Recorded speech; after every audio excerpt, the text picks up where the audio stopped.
ඉතින් ඔයාලා හැමෝම වෙනදා වගේම අදත් ගොඩක් ආදරෙන් පිළිගන්නවා ඇග්‍රිෂේන් YouTube channel එකට. අද මම ඕගොල්ලන්ට අරගෙන ආවේ අපිට කඩෙන් සල්ලි දීලා පෝච්චි ගන්න නැතුව අපේ ගෙදරට අවශ්‍ය කරන තවන් පැල ටික හදාගන්න කඩදාසි වලින් ඉවතලන කඩදාසි පාවිච්චි කරලා අපේ ගෙදරදිම හදාගන්න පුළුවන් වගා බඳුනක් බොහොම පහසුවෙන් හදන්නේ කොහොමද කියලා තමයි අරගෙන ආවේ. ඔයා මගේ channel එකට අලුත් කෙනෙක් නම් මේ වගේ වීඩියෝ දිගටම බලන්න channel එක subscribe කරලා එකතු වෙලා ඉන්න. අපි එහෙනම් දැන් අපේ වැඩේ පටන් ගමු. මෙතන මං අරගෙන තියෙනවා A4 size එකේ hand bill හරි අපිට A4 හරි ඉවතලන කොළ ඕනම පත්තර කෑල්ලක් වුණත් මේකට පාවිච්චි කරන්න පුළුවන්. අපි මුලින්ම මේක මෙන්න මේ විදිහට හරි මැද්දෙන් දෙකට නමා ගන්න ඕන. කොළේ තිරස් අතට හරි මැද්දෙන් දෙකට නවලා ඊළඟට අර මැද දාරට එන විදිහට මේකේ දෙපැත්තෙන් අපි ත්‍රිකෝණ දෙකක් නවා ගන්නවා. අපි අර තොප්පිය හදන විදිහට තමයි මේකේ මුල කොටස හදා ගන්න තියෙන්නේ. මෙන්න මේ විදිහට දෙපැත්තෙන් ත්‍රිකෝණ කොටස් දෙකක් අපි නවා ගන්නවා මැද්දට එන විදිහට. ඊළඟට යට තියෙන කඩදාසි කොටස අරගෙන මේ විදිහට එකපාරක් උඩට නවනවා. එකපාරක් නැවුවට පස්සේ අපි ඒක අර ත්‍රිකෝණ දෙක වැහෙන විදිහට තවත් පාරක් උඩට නැවීම සිද්ධ කරන. එතකොට අපි යට තියෙන කඩදාසි කොටස දෙපාරක් උඩට නැවීම සිද්ධ කරගන්න ඕන. ඒ වගේම අපි අනිත් පැත්තේ තියෙන කඩදාසි තීරුවත් ඒ වගේම දෙපාරක් උඩට නවා ගන්න ඕන.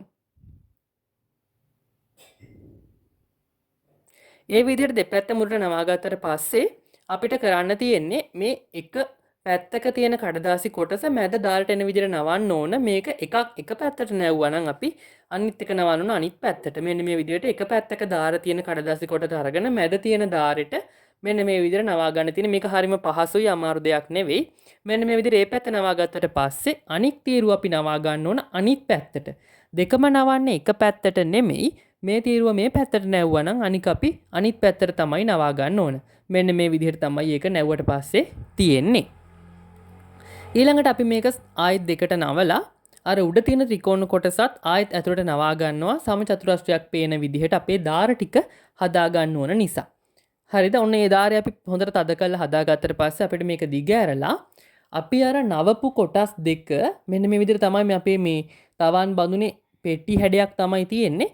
මේ අර නමපු දාර දෙක ලෙහෙන්නේ ගැලවෙන්නේ නැති වෙන්න ස්ටේපර් කටු දෙකක් ගහ ගන්නවා. එයාගේ ස්පර්ශ වෙන දාරෙට තියලා මේ විදිහට ස්ටේපර් කටු දෙකක් හරි ගම් චුට්ටක් හරි ගාලා අලව ගත්තට පස්සේ අපිට තියෙන මේක මෙන්න මේ විදිහට හිමීට පරිස්සමට දිගෑර ගන්න.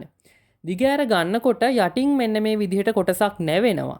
අන්න ඒ කොටස අපි අතින් නවලා තද කරගත්තට පස්සේ අපේ බඳුනේ පතුල හදා ගන්න පුළුවන්. ඉතින් මෙන්න මේ විදිහට තමයි මම මේ බඳුන පහසුවෙන්ම හදාගත්තේ. මේකට ජල වහන සිදුරක් අවශ්‍ය වෙන්නේ නැහැ. කඩදාසි වලින් අපි දාන වැඩි වතුර ටික බැහැලා යනවා. හැමෝටම තියෙන ප්‍රශ්නයක් තමයි මේක ඉරෙනවද කියන එක.